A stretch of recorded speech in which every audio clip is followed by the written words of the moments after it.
Bueno, en este capítulo del podcast lo hacemos aquí, lo estamos grabando en vivo y lo hacemos aquí fuera bueno, en vivo, en vídeo, y lo hacemos aquí fuera en el rancho. Por cuestiones de luz y espacio, aquí nos apañamos mejor.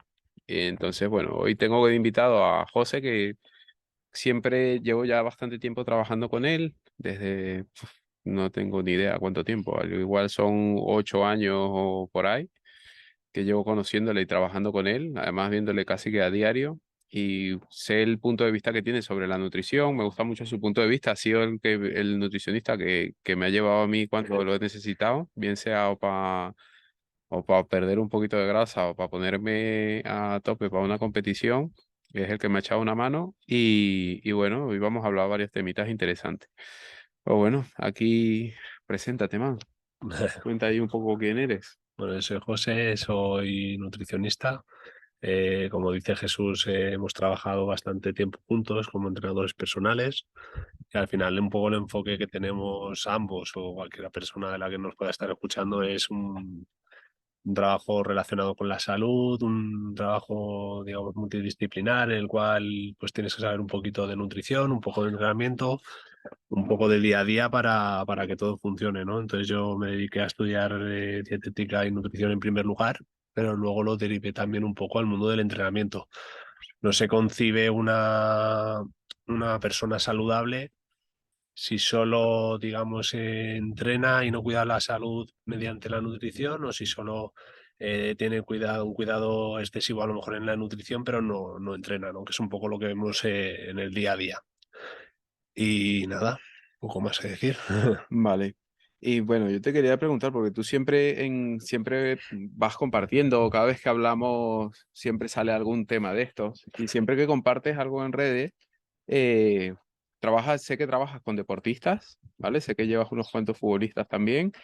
Y sé que vives el trabajo con los deportistas y quería que me explicaras un poco cuál es la diferencia entre la nutrición enfocada al rendimiento y la nutrición enfocada, digamos, a la población general, ¿no? Si es lo mismo, si hay mucha diferencia, si las estrategias, cómo cambian y cómo lo ves tú.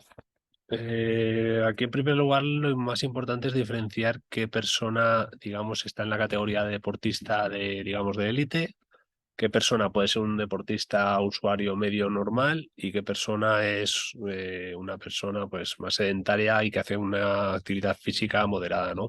Entonces, en función de la categoría, adaptas un poco la nutrición a ese individuo. Eh, lo que veo yo hoy en día que muchas personas a lo mejor conciben la nutrición deportiva como algo que abarca un grupo poblacional importante, porque mucha gente hace deporte, pero realmente no son deportistas como tal, no son deportistas de élite, no necesitan una nutrición muy diferente a la que puede llevar a cabo una persona normal, ¿no?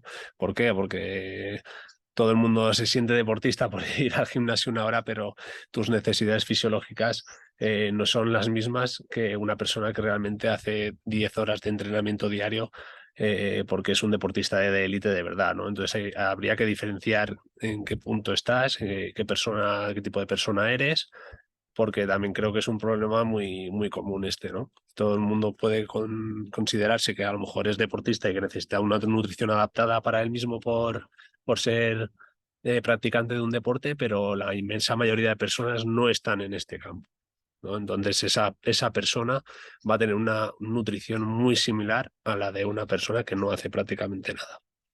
Y dentro de tus planes, ¿qué priorizas a la hora de estructurar planes, bien sea para deportistas o población general? En este caso, en deportistas, que ya tienes experiencia y has trabajado con ellos, ¿qué es lo que tú priorizas? ¿Priorizas un poco los micronutrientes, la suplementación? O sea, ¿cuáles son tus cosas que son indispensables dentro de cualquier plan de nutrición?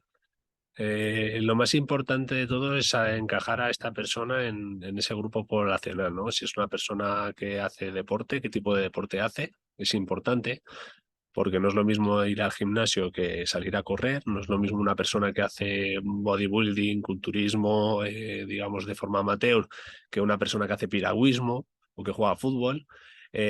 Aunque a lo mejor todo el mundo conoce a una persona que a lo mejor pesa 80 kilos y hace gimnasio y piensa que come mucho, pero un piragüista que pesa 65 kilos y tiene un rendimiento superior seguramente coma más.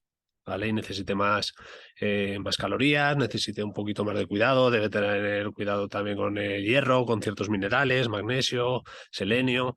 Y, y el deportista, digamos, amateur de gimnasio convencional, pues no lo va a necesitar tanto, ¿no? Entonces depende un poco el enfoque que se quiera hacer. Deportistas de alto rendimiento tienes que tener muchísimo cuidado con todos los detalles, porque son gente que a diario meten un desgaste brutal. Tienes que pensar también en la recuperación de los mismos, porque al día siguiente tienen otra sesión también de un desgaste brutal. Pueden hacer 2 sesiones, entonces ahí hay que minimizar cualquier tipo de problema, ¿no? Hay que ir más al detalle. Si tienes una lesión en un deportista de este estilo, hay que intentar recuperarlo lo antes posible. Es otro enfoque, ¿no? Es otro enfoque, es un poco más costoso, habría que ir detalladamente al minuto prácticamente con esa persona porque varían. A mí me dicen, oye José, que es que ahora me han cambiado el entrenamiento y vamos a hacer esto esta semana. Oye José, que es que ahora tengo una pequeña aquí molestia en el isquio y voy a estar 2 días parado. Oye José, tal. Entonces hay gente que le tienes que modificar la dieta con más frecuencia. O eso sería lo ideal, porque al final también depende un poco la persona, ¿no? De lo comprometida que esté y es un poquito más complicadete. Me imagino que cuando enfocas todos estos, cuando hablas de todos esos detalles, o por lo menos cuando enfocas la planificación de ese plan nutricional adaptado un poco al entrenamiento, juegas con los alimentos, ¿no? O sea, juegas con los alimentos en función de pues, la capacidad de recuperación que tenga la persona. Si yo tengo muchísimo desgaste, habrá alimentos que son más antiinflamatorios que otros Sí, que promueven un poco la recuperación.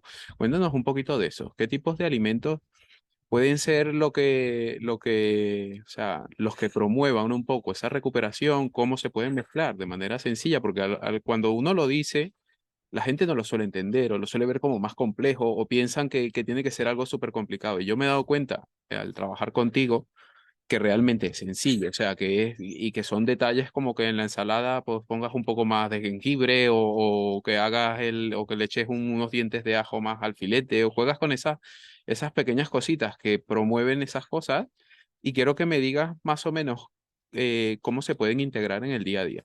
sí, al final es cuestión de saber cómo funciona el cuerpo y ver qué es lo que necesita en cada momento, ¿no? Cualquier persona que no tenga tampoco un conocimiento muy amplio de nutrición te va a decir que lo que te recupera es la proteína. A ver, la proteína tiene una función estructural importante, está claro, pero no puedes dejar atrás otro tipo de nutrientes, ni tipo los hidratos de carbono, ¿no? Que es fundamental en este tipo de deportistas, no solo para mejorar el rendimiento durante esa práctica deportiva, sino también para mejorar la propia recuperación, ¿no? Un acompañamiento adecuado de grasas también es importante y luego pues cubrir todos los minerales que puedas tener a nivel de oligoelementos, vitaminas, tienes que tenerlo en cuenta. Entonces, detalles como puede ser añadir un poco de remolacha, tomarte a lo mejor algún tipo de jugo verde si no eres una persona que te guste mucho cierto tipo de verduras. Intentar meter el pequeño truco, ¿no? Que pueda ser más fácil para que el atleta te complete una buena nutrición. ¿Por qué? Porque muchas personas creen que por comer cierto tipo de platos, calorías, etcétera, luego rinden bien, ¿no? Ahí, por ejemplo, hay un caso muy famoso, el del jugador del Barcelona, Dembélé, una persona con una calidad impresionante, con una cualidad física también impresionante, a la cual no se le puede reprochar nada en cuanto a potencia y calidad, pero que veías que se lesionaba cada 2 por 3. ¿Por qué?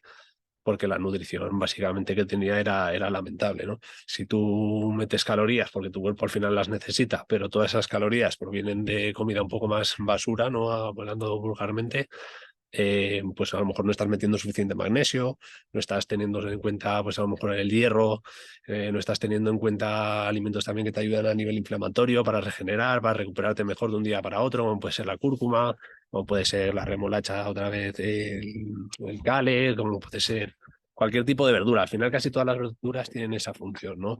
La fruta, los arándanos, las frambuesas, están también muy de moda ahora mismo el zumo de cerezas, comer cerezas, etcétera, ¿no? Entonces, todo eso es lo que hace que tú el día a día vayas mejorando, ¿no? Entonces, es un poco lo que hay que cuadrar en todas las personas. Yo trato de que todas las personas que trabajan con ese rendimiento aseguren ciertos nutrientes esenciales, ¿no? Que coman bastante cantidad de arroz, de pasta, de patata, etcétera, pero que se vean obligados todos los días también a comer, pues lo que tú comentabas anteriormente, ¿no? Pues un poquito de ajo, que metan, me gusta bastante los brotes. Me gusta que coman un poquito de esa remolacha, me gusta que metan a lo mejor semillas de lino picada, meter esas cositas que a lo mejor alguien no las tiene en cuenta y que en el día a día te van mejorando. Claro, digamos que lo demás sería, o sea, lo demás sería simplemente centrarse en combustible, ¿no? Porque al final eso es lo que te va a dar. Tú puedes comerte una hamburguesa del McDonald's y vas a tener un combustible y puedes utilizarlo para realizar una actividad, pero luego es un combustible, digamos, de muy baja calidad. O sea, te va a Sí, servir para cumplir la tarea, pero luego pues te dejas de lado muchas cosas, ¿no? eso es, Por claro, delante. eso es, llevan aceites a lo mejor más perjudiciales, no lleva aditivos, entonces a lo mejor te produce una inflamación superior, que añadida ya a la inflamación que tú tienes de forma fisiológica normal asociada al deporte, pues te resulta perjudicial, ¿no? O sea, la idea de todo deportista cuando tú haces una práctica deportiva como tal es producir un daño para luego hacer una reparación del mismo y que y que se produzca una mejora, ¿no? Entonces, tú cuando entrenas siempre vas a hacer ese daño y necesitas el descanso y necesitas de la alimentación para hacer esa regeneración. Si esa regeneración no es positiva, ese entrenamiento va a ser inválido, ¿no? O no vas a sacarle el máximo provecho al mismo. Claro. ¿No? Es también un problema en el cual lo podemos ver día a día. Si tú no duermes bien, si no descansas bien, si no comes bien, no sirve de tampoco de mucho que te pegues una paliza en el gimnasio. Dices, no, es que estoy dando al 100% en el entrenamiento, en el gimnasio, en la pista de atletismo, el partido de fútbol, donde sea. Si luego no llevas a cabo una recuperación acorde al mismo, no se va a dar una regeneración óptima. Sí. ¿No? Entonces, para que esa regeneración sea óptima, tienes que cuadrar otros aspectos, como puede ser el descanso, como puede ser el estrés y todo lo que tiene que ver con esa alimentación adecuada al mismo también. Es un Claro. poquito con lo que, digamos, los problemas en los que uno ve en el día a día. Claro.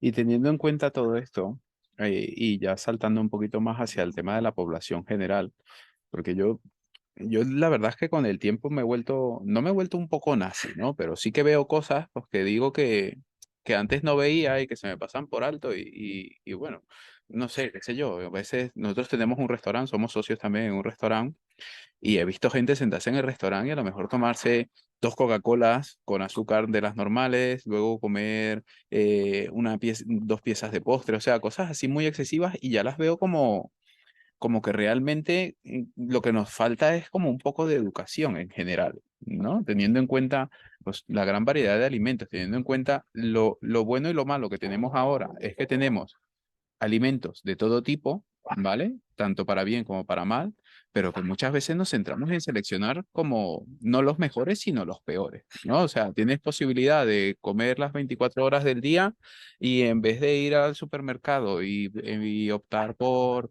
unos arándanos y un kéfir y no sé, otro producto, te centras en un croissant, ¿no? Entonces, dentro del mundo en que desenvolvemos, me llama muchísimo la atención, pues cuando voy al supermercado siempre me fijo en lo que compra la gente, o cuando voy a un centro comercial siempre veo más o menos lo que está consumiendo en las mesas, o veo un niño que se está comiendo a lo mejor dos donuts en vez de uno con un refresco, y ya ese tipo de cosas nos van afectando. ¿Tú qué es lo que más te ha costado? Porque sé que también trabajas con población general. Cuando trabajas con población general, ¿qué es lo que más te cuesta que pillen? Porque la gente es muy, pues sobre todo aquí, es como muy de tradiciones, ¿no? Entonces, por lo menos en lo que No sé, nos ha pasado que hemos llevado clientes en conjunto y a uno, ¿te acuerdas el de los arándanos? Que decía que era carísimo, Sí, sí. que se quejaba porque los arándanos eran muy caros, o gente que, pues que a lo mejor la cúrcuma lo veían como algo, wow, que se les escapaba un poco de las manos e introducirla dentro de la dieta le era muy complicado. Entonces, todo eso, ¿cómo tú lo abordas? Porque yo sé que al final la gente va entrando un poco por el carril y una vez que entran por el carril, los cambios son bastante, uno, drásticos, porque se nota como una pequeña desinflamación en general y luego, a nivel de ánimo, pues se notan muy bien. Sí, a ver, una de las, digamos, de los problemas más comunes que tienes en la gente es el desconocimiento a algunos alimentos, ¿no? Cuando no es lo de siempre, pues te causa un poco de miedo, de rechazo. Luego, en población general, se da un problema también muy común, que es aparte de ese desconocimiento de a lo mejor de cierto tipo de alimentos, de manera de comer, pues tienes problemas a nivel económico, puedes tener problemas a nivel económico, no es lo mismo comprar unas galletas María o el curasán que estabas hablando antes que pues eso, que unos arándanos, ¿no? Con una caja de galletas María come una familia a lo mejor una semana para desayunar y con una caja de arándanos con el mismo precio pues te la comes en una sentada. Es un poco más complicado. Luego también hay que tener en cuenta que la sociedad en la que vivimos hoy en día somos personas que tenemos mucha carga de trabajo, muchas horas, preocupaciones, pagos. Entonces, claro, decirle a una persona que lleva 10 horas fuera de casa, que a lo mejor tiene pues una presión laboral, social y a nivel familiar elevada, decirle que ahora va a comer un puré de apio, pues a lo mejor no es la mejor opción, ¿no? A ver, es un poco una exageración porque nadie come un puré de apio, pero para que me entendáis un poco, es como ahora se está está muy de moda las recetas fit y todo eso, pero tú llevas 12 13 horas fuera de casa, no te apetece llegar a casa a hacerte un brownie fit ni nada. O sea, a nivel puntual está muy bien, pero no es la realidad. Entonces hay que concienciar bastante a la persona de que las cosas, de cómo funciona un poco el cuerpo, ¿no? Un problema también que ha habido durante mucho tiempo es cuando se trata de clasificar los alimentos en función de si son buenos, si son malos. Al final los alimentos van de la mano de cada persona, ¿no? Y haciendo una relación entre una persona sedentaria y una persona de alto rendimiento, tú puedes tener un ciclista de 70 kilos que consuma 6.000 calorías al día y puedes tener un individuo que casi no haga nada que consuma 1.800 calorías al día con esos 70 kilos. Entonces, una persona, digamos al primer sujeto, comer una cantidad considerable de arroz, añadirle ciertos tipos de azúcares, etcétera, no le va a suponer ningún problema y a la otra persona sí. Por eso no es tanto el alimento en sí, sino es también el individuo, ¿no? Eh, puedes, puedes comer, puedes tomarte una Coca-Cola todos los días, puedes comerte un croissant todos los días y complementar el resto de la dieta para que sea positiva. Sí, lo puedes hacer. Pero claro, si tú tienes un cierto cupo de calorías y ya cubres esas calorías con esta comida, el resto de calorías que vas a meter, pues tienes que hilar más fino para que sean positivas, ¿no? No es lo mismo esas 2.000 calorías en una persona sedentaria que 2.000 calorías en una persona, digamos, activa. Entonces hay que buscar un poco la clave y explicarle, ¿no? A lo mejor a ti te ven comiendo un día alguna cosa y te dicen, es que tú la comes y yo no. A lo mejor tú no la comes un día de forma excepcional y la otra persona la come todos los días, ¿no? O a lo mejor tú te lo puedes permitir y el otro no. Es un poco complicado, es un poco complicado. Pero a la gente cuando le explicas un poco cómo funciona todo, pues hay que hacerles también conscientes de ello. Lo más importante es que cada uno sea consciente de lo que hace. Pues mira, a lo mejor te gustaría comer más, pero es que debido a tu trabajo, que es sedentario y que eres una persona que no te mueves mucho y no tienes una cantidad muscular grande, pues que no puedes comer más. Si quieres buscarle un remedio a eso, pues tienes que buscar una actividad más elevada, ¿no? Hacer un esfuerzo físico mucho mayor. No es lo mismo la alimentación. Cuando se habla un poco del antes y el después, de lo que pasaba hace 50 años, sí que es verdad que se han introducido muchos alimentos más procesados en los últimos años, ¿no? Pero al final es por la tendencia que hay de la sociedad a cocinar menos, a tener menos tiempo, etcétera. Pero es que hace 50 años la gente tenía una actividad física mucho más elevada. Entonces, hace 50 años muchas personas, pues a lo mejor comían chorizo, comían panceta, comían tocino, porque se metía mucho tocino para tener esa energía y no tenían casi obesidad. Sin embargo, ahora tú ves a una persona comiendo tocino y lo asocia con algo nada malo, con obesidad, con gordura, con tal. Entonces, ese tocino antes no tenía esa misma función que ahora. ¿Por qué? Porque antes quemas 4.000 calorías, ahora quemas 2.000. Claro, como No lo es un típico poco que todo así. decían, que mi abuela siempre lo que sí, o tu abuela antes se movía más y tú no. Claro, No. veías a tus abuelos que estaban normales y no tenían enfermedades relacionadas con problemas metabólicos, o te los tenían en menor medida, evidentemente siempre ha existido, pero comían otro tipo de comida, está claro, pero también pues calórica, porque comían sus huevos, comían su tocino, comían su panceta, comían sus cosas y no tenían los problemas que se tienen hoy en día. Otra cosa que a mí por lo menos que me llama bastante la atención, que he hablado siempre contigo, es que tú eres como muy, o sea, no te casas con una sola cosa, ¿no? Y yo sé, te conozco desde hace tiempo y sé que has pasado por muchas etapas. Has pasado por etapas de ayuno, has pasado por etapas de dieta keto, has pasado por etapas de comer muchos hidratos. Y según lo que yo he hablado contigo, por lo poco que he interpretado a nivel de nutrición, que la verdad es que no tengo ni idea, bien, lo que sé lo sé un poco por ti y por cuatro cositas que leo por ahí. Pero bueno, sí, al final son estrategias y que según lo que estabas planteando antes de la persona, el tipo de persona, la actividad que realiza, el trabajo que tiene, tú esas estrategias las vas adaptando a ello, ¿no? Si es una persona que pasa todo el día fuera de casa, igual es más fácil que si esa persona come fuera todos los días, pues que se pida una ensalada con una pechuga de pollo, que la puede pedir en cualquier lado, y esa persona se podrá adherir mejor a una dieta cetogénica. ¿No? O a una dieta baja en hidratos, a una low carb, en comparación con otra persona, como puedo ser yo, por lo menos, que tengo más tiempo para cocinar en mi casa, que estoy practicando un deporte, etcétera, etcétera, que sí puedo dedicar tiempo igual a pesar algún alimento, o a controlar un poco más las Sí, calorías, sí. o a controlar no, explícanos un poco eso, Sí, cómo se lo me ves levanta tú. la perra. Sí, al final es cuestión de individualizar un poco, ¿no? No te tienes que casar con ningún método porque todos te pueden ir bien y todos te pueden ir mal, ¿no? Que es un poco lo que confunde a la gente. Tú haces una dieta, por ejemplo, cetogénica o haces una dieta sin hidratos y pierdes peso, dices, es que esta dieta va muy bien porque he perdido peso. No te voy a decir que no, claro que te puede ir bien, pero tienes muchas dietas o todas las dietas las puedes utilizar para perder peso, para engordar o para lo que tú quieras, ¿no? Al final es una cuestión que no depende de la dieta en sí, no de una estrategia en sí, sino depende de otros factores.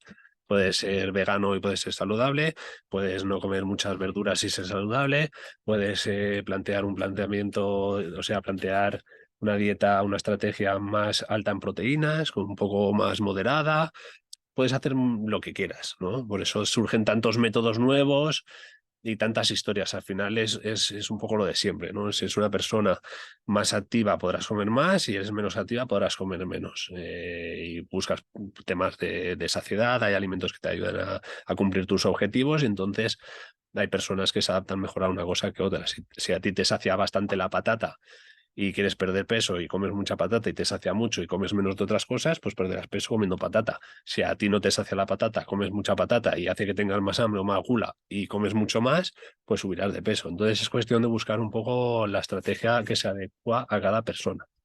Esa es la clave. Si tienes muchos trabajo hoy en día aquí, por ejemplo, yo me enfrento a muchos clientes que comen fuera de casa. Es intentar dar estrategias. Una parrilla de verduras y tal. Hombre, pues una parrilla de verduras a lo mejor absorbe demasiado aceite y piensas que estás comiendo menos y luego estás comiendo más y luego llegas a casa y como piensas que has comido menos para la comida en el restaurante, pues te das como un capricho. Al final se te va de las manos porque estás comiendo más de lo que pensabas. Pues eso también pasa. Entonces es cuestión de educar un poco a la gente qué es lo que tiene que hacer, ¿no? En un restaurante pues intentas elegir este tipo de comida, intentas no elegir este tipo de comida, obviamente no vas a meter postres, los postres son todos muy calóricos en general y le ayudas un poquito.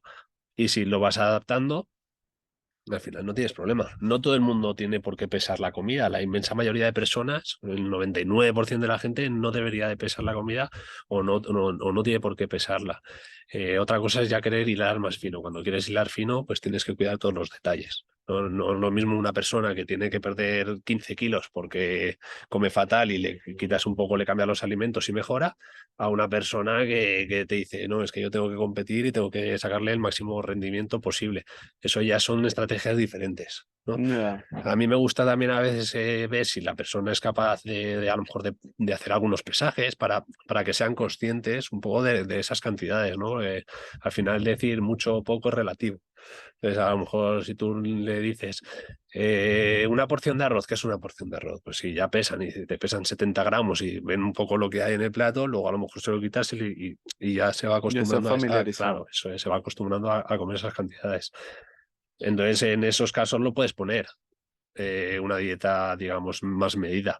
Y si no en rendimiento, sí que tienen que ir medidas, pero el resto de las dietas no hace falta ni pesarlas, ¿no? No habría necesidad. Y una pregunta, man. Mucho se habla de las calorías, que si importan o no. Tú desde tu punto de vista, ¿crees que es importante, son importantes las calorías? ¿Cuál es tu interpretación de ese enfoque, de que las calorías no importan?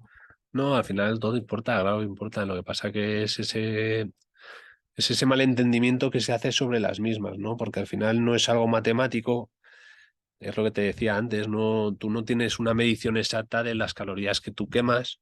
A lo mejor tú hoy quemas 2.350 y mañana con una actividad similar haces 2.700, ¿no? Al final el cuerpo está en continuo cambio, ¿no? Y es complicado, pero tú cuando haces un conteo de calorías no dices estás quemando 2.333 y te voy a poner 2.333. Lo que haces son estimaciones, ¿no? Entonces tú por eso vas jugando un poquito para arriba, para abajo, vas haciendo una estimación de lo que ese individuo está ingiriendo y que está quemando. Entonces, evidentemente existen las calorías, es que es absurdo ese debate y, y es cuestión de buscar una adaptación.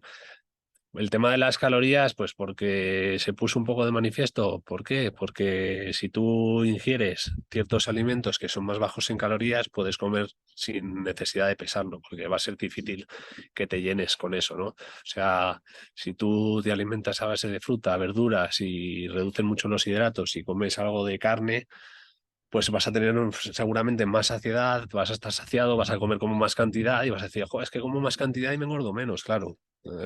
Claro que engorda menos. Un trozo de cheesecake a lo mejor tiene 800, 900 calorías y una ensalada gigante de verdura con fruta, con un poco de pollo atados, a lo mejor tiene 400. Entonces son cuestión también de meter productos saciantes, alimentos saciantes y ver un poco por dónde van los tiros en ese sentido, ¿no? Pero está claro que las calorías existen y las tienes en cuenta. Lo que pasa es que no hace falta, a veces no hace falta que las cuentes. Yo sé que te digo que comas una ensalada con estos alimentos sin pesar y sé que vas a tener menos calorías ingeridas que con otro tipo de alimentos sin pesar. No, Entonces son estrategias que al final son las mismas. Vas a comer menos o vas a comer más en función de lo que te diga. No hace falta que lo peses, pero yo sé que vas a comer menos calorías, ¿no? O al contrario, te digo, tú comes estos alimentos para comer para cenar tal, tal, tal, y sé que vas a comer más calorías. Entonces, pero están ahí. Te las puedes contar o no las puedes contar, pero están ahí, ¿no? y en temas como, porque yo sé que llevas unos cuantos futbolistas, y en temas como el fútbol, en este deporte, que aquí se ve tanto, ¿no? Y que llama tanto la atención aquí en España y que tiene tanta fanaticada y eso.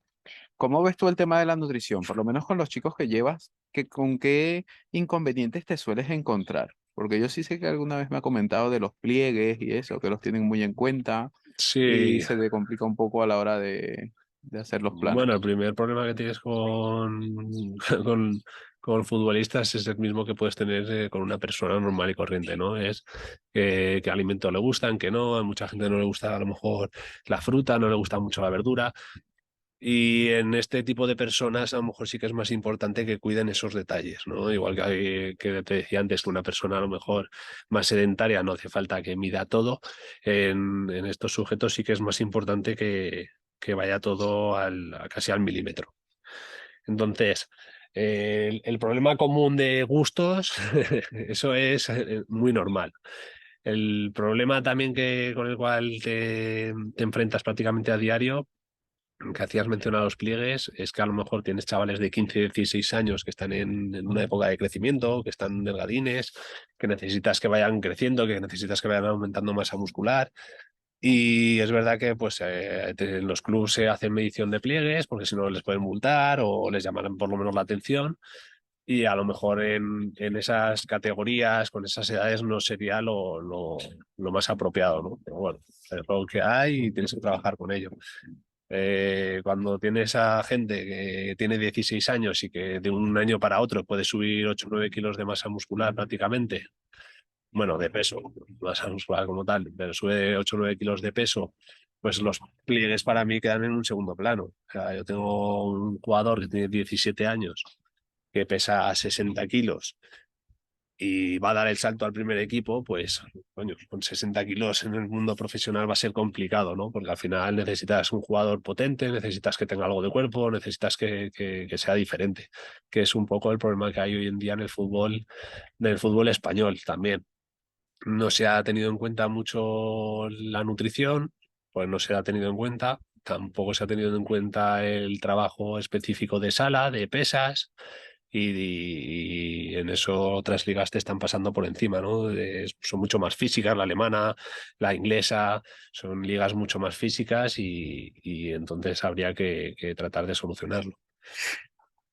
Vale, man, y ahora mira, cambiando de tema, porque esto sí que me parece bastante interesante.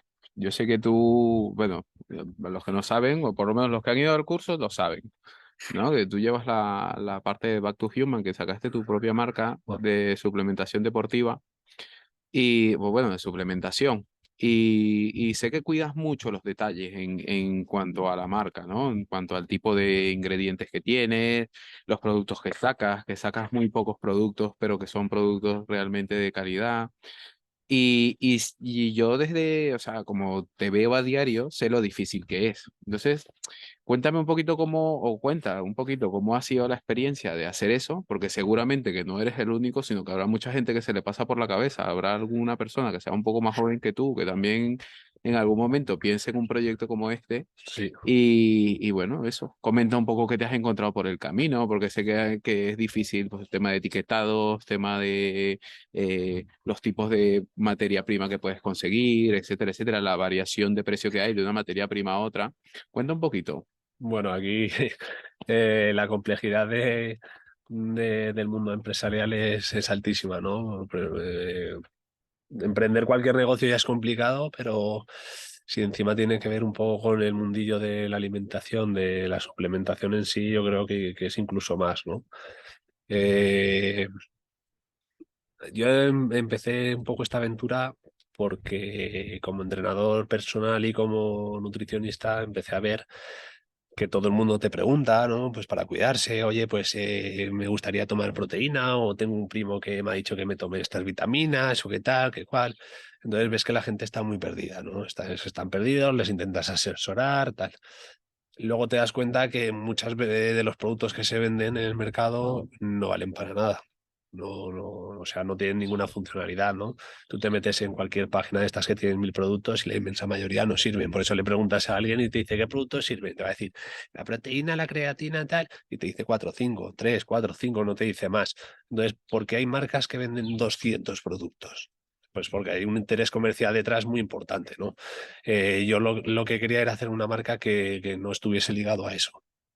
Y luego, cuando tú ves análisis sobre los propios productos, te das cuenta que había un 82, 85%, creo que era el estudio que había visto, que analizaba cientos de suplementos, en los cuales se vio que era un 82-85% de fraude.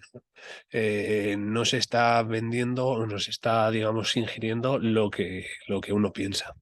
Entonces había problemas de ese tipo y yo no quería ni consumir ese tipo de productos ni formar parte de ello. Por eso decidí crear algo desde cero. La complejidad también que he tenido, pues porque cuando quieres hacer algo diferente, algo distinto, es terriblemente, terriblemente complicado. La mayoría de fábricas comercializan lo mismo o muy similar, cambiándole la etiqueta. O sea, tú puedes encontrar un producto, le pones tu etiqueta y ya está, y sale. Muchas fábricas no tienen laboratorio, puedes poner lo que quieras, al final pagas y les da igual. O sea, les da igual. El mundo de la suplementación es muy complicado, ¿no? Yo en época de COVID, que estaba buscando un proveedor nuevo de proteína, contacté con un hombre que tenía una fábrica muy importante aquí a nivel nacional y me dijo que él se había salido ya de lo que es la suplementación deportiva porque era un negocio muy opaco, ¿no? Era un negocio muy turbio. Él se había pasado ya a hacer licuados proteicos para farmacéuticas, está metido ya en el tema de los hospitales y se salió porque era un mundo muy negro y al final se tiran los precios y tú no puedes vender, o sea, la materia prima tiene un precio, ¿no? Es como decir el oro, pues si el oro está en 100 euros a nivel mundial, tú no la puedes vender a 30 porque no es oro, ¿no? Pues algo parecido pasaba. Y él me lo contó y me dijo, mira, yo ya no fabrico esto por este motivo. Y es verdad. O sea, yo cuando fabricaba también me decían si quería cortar la proteína con maltodextrinas, con tal, con cual. Y al final es un mundo turbio, ¿no? Entonces, si tú quieres hacer algo nuevo, cuesta más. Y te das cuenta que tiene unos precios que dices, coño, si a mí como fabricante me cuesta esto, como hay gente que vende o dice que vende lo mismo a un precio similar de lo que a ti te cuesta, o incluso más barato, ¿no? Es prácticamente imposible. Es prácticamente imposible. Y es Sí. muy complicado. Hacer cualquier tipo de producto nuevo es complicado, ¿no? Hay que pensar que luego la gente no sabe leer un producto. La mayoría de personas, cuando catalogan un producto como bueno o malo, se basan en lo que han escuchado por ahí Sí, que o si si el alguien les da buena espina. hidrolizado, o el no sé qué, Sí, o la cantidad de aminoácidos que te dice la etiqueta, o bueno, sí, o la proteína, ¿no? Es como los los gramos de yogures proteína. proteicos estos que se ven ahora, dicen, no, 20 gramos de proteína. Vale, 20 gramos de proteína, pero ¿cómo se analiza esa proteína? ¿De dónde viene esa proteína? ¿No? No es lo mismo 20 gramos de una proteína que de otra, y ya no por la calidad solo de la misma a nivel de esa función que te puede hacer en la estructura, sino tú puedes encontrar 20 gramos de proteína en un pescado, por ejemplo, de China que te viene ahí con metales y con ciertas cosas, o puedes encontrar 20 gramos de proteína hiperpura en un animal que está criado ahí en libertad en los pastos de aquí, ¿no? Entonces, la materia prima de calidad tienen un precio. Son precios y son más caros. Y no salen en la etiqueta. O sea, tú no puedes poner en la etiqueta, cuando Claro. tú lees los ingredientes o ves los valores, no ves la calidad. Eso no existe, ¿no? Es como, no sé, las bayas de goji. Bayas de goji del Tíbet a 100 euros el kilo. O bayas de goji que compras en el Carrefour a 20 euros el kilo. Pues es que no son lo mismo, porque no se cultiva con el mismo agua, no están en la misma altura y no tiene nada que ver. Pues pasa un poco lo mismo en la suplementación. No tiene nada que ver un producto con otro. Y entonces yo busqué el hacer lo mejor posible, mis productos, tener pocos, pero de máxima calidad. Y es un poco lo que traté de hacer, ¿no? Que si lleva fresa, sea porque lleva fresa ecológica, que si lleva coco es porque lleva el propio coco ecológico, si lleva cacao ecológico. Y que no lleve todo aromas y que lleve bombas de aroma, porque al final, cuando metes en un producto, por ejemplo, aromas de este tipo, ahí camuflas todo. En ingredientes te pone aromas, pero en aromas que llevan. Solo Dios lo sabe, ¿no? Mm, Lleva ahí lo que quieras, a no ser que metas un aroma más natural o metas mucha menos cantidad. que igual te da carísimo. O sea, si el aroma es más natural, más caro Claro, será, o no tiene el mismo mira, yo para efecto que te hagas que la idea, la vainilla ecológica está en torno a 1.000 euros el kilo y un kilo de vainilla sintética te puede costar 15 euros. O sea, vale. no tiene nada que ver. Es que es abismal la diferencia, ¿no? Y bueno, pues todo eso es un poco lo que también te diferencia de otras proteínas o de otras marcas. Es un poco lo que yo quería hacer, ¿no? Tener poco producto, pero que fuese bueno y que sirviese.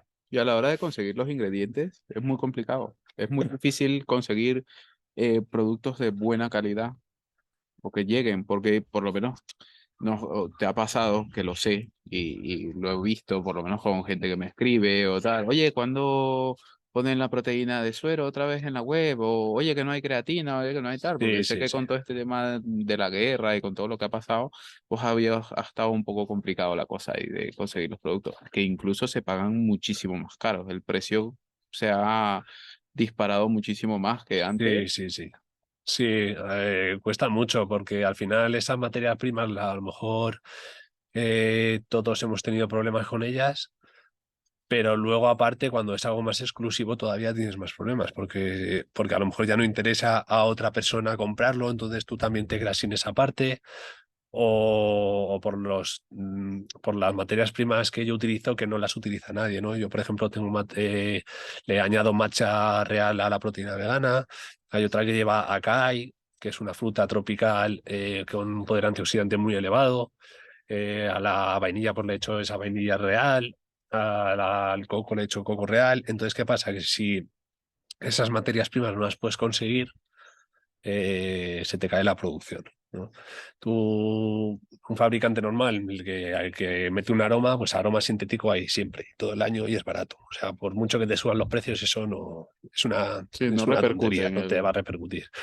Pero el traerte ese acai o el traerte a esa matcha o ese ginseng o ese limón orgánico que yo utilizo, pues sí que a lo mejor no tienes y es lo que hay. Y que tampoco mucha gente lo usa aquí, o sea que es más Nah, complicado es de que mucho más haya complicado, disponibilidad. mucho más complicado. Es complejo. Yo la materia prima la traigo de fuera, de fuera de España, algunas materias. La vainilla viene de Madagascar, la fresa viene de Alemania. Entonces, porque aquí no hay, ¿no? Y el fabricante no lo utiliza, no se mete en ese, Sí, no hay demanda del producto. no se mete en esos problemas porque al final son muchos más costes, la materia prima se pudre antes, es perecedera y es mucho más complejo, mucho más complejo.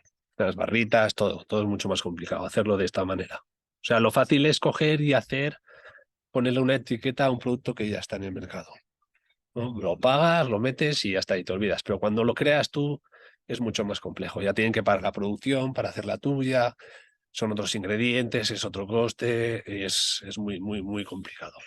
Y a nivel de etiquetado y eso, porque sé que eso también has tenido varios problemas, pese a que está muy poco regulado en algunas cosas, aunque tú puedes poner que tiene los gramos de proteína que te dé la gana prácticamente o casi prácticamente y la fuente da igual que la pongas, pero también son muy estrictos con otras cosas, detalles como mínimos, que son como digamos muy burocráticos que te echan un poco atrás, ¿no? Sí, bueno, va a hacer registros, por ejemplo, de esas etiquetas, no siempre se hacen igual. Por ejemplo, aquí en España la proteína de suero está considerada como un alimento y no tienes problema, pero la creatina, por ejemplo, la tienes que hacer vía Reino Unido. En España no está catalogada como tal, ¿no? Tienes que pedir ese registro sanitario allá. Del preentreno también, porque no son fórmulas que aquí estén consideradas como puede ser unas barritas Sí, o la como proteína como primordiales, tal, pues. pero lo haces a través de otra legislación y ya está.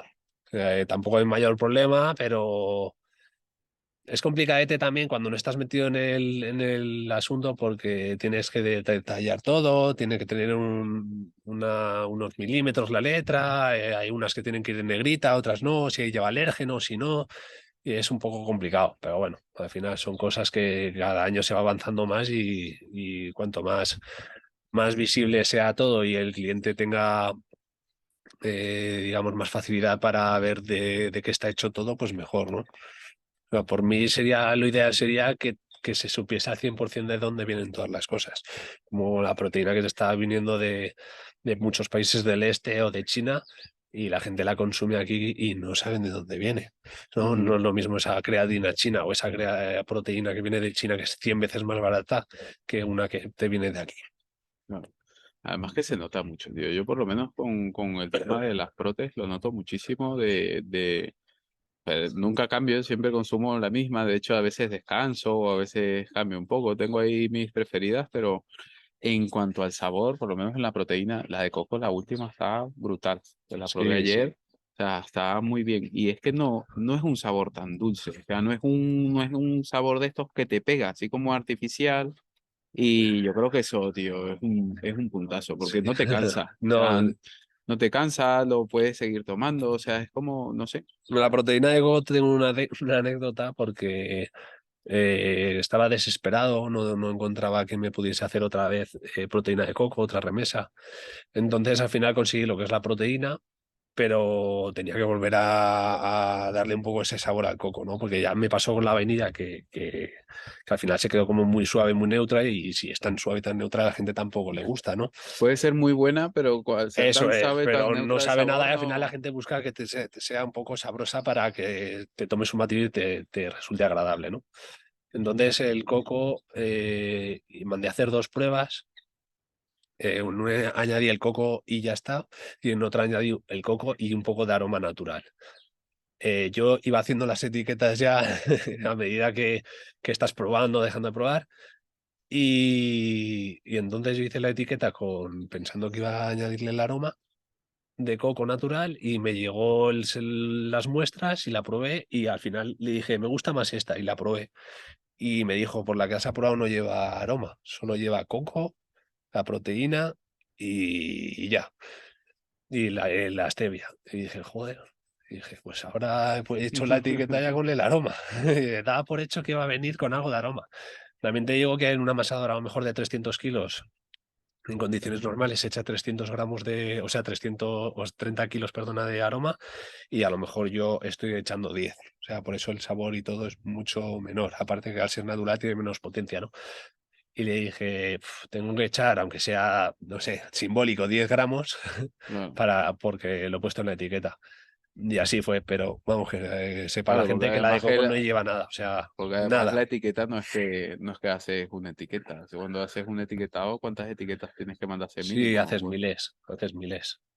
Claro. Los Ah, etiquetados y tal, tienes que hacerlos en cantidades, sí, muy grandes. que son pequeños detalles que te pueden costar una pasta. Sí, sí, vale. No Eso o es. sea, cada vez que sacas una producción de una línea de estos productos, entre botes, etiquetas, impresión, muestras, el trabajo que Sí, pasa trabajos de aquí, pasa allá. diseño, luego pasarlo a los abogados para que le den el visto bueno. Al final es una cadena. Si lo haces bien, todo es una cadena larga, es bastante tediosa, pero bueno, si luego gusta y la gente se va animando, pues bienvenido sea, ¿no? Sí, yo creo que eso es importante, tío, porque también en este tema de la nutrición es como pasamos de no haber nada. Yo me acuerdo, mira, yo ni siquiera vivía aquí en España, yo vivía en Venezuela y yo venía aquí a España, iba a las tiendas Santoja, que eran las Sí, únicas que sí. vendían productos, y conseguías la proteína y era como muscletec, wow, era como, wow, tengo el muscletec, no sé qué, no sé cuándo, y era súper exclusivo. Y ahora es que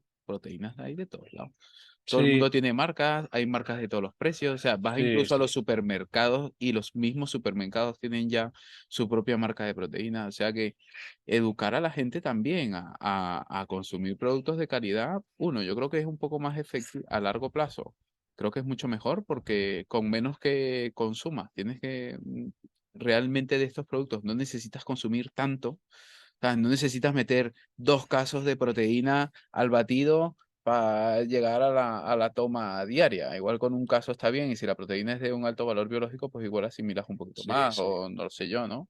sí, Y creo que esto es importante porque al final es hacia donde tienen que ir los tiros, tío, que la gente, como pasa igual con el entrenamiento, o sea, la gente tiene que tener un poco más de conocimiento y educación de la importancia que tiene el moverse, ¿vale? Para la salud, y en el tema de alimentación es lo mismo, y que si una proteína no tiene que ser exclusivamente vista como para una persona que entrene en el gimnasio o un deportista, o sea, cualquier persona, una persona mayor que ya generalmente pues pierde el gusto, ya le cuesta comer cosas así, o las carnes rojas, o cuesta un poco más exactamente, masticar, exacto. pues el suplementar con este tipo de suplementación puede ser beneficioso. ¿Qué pasa? Si tú le llevas a una persona de estas un bote donde en la etiqueta sale un tío sin camiseta, súper cuadrado, Ya, pues igual le genera un poco de rechazo. Sin no está mal. embargo, el educar a la gente en que haya este tipo de propuestas, en que conozcan que hay este tipo de empresas, que además son empresas de aquí, que es gente joven que lo está haciendo, o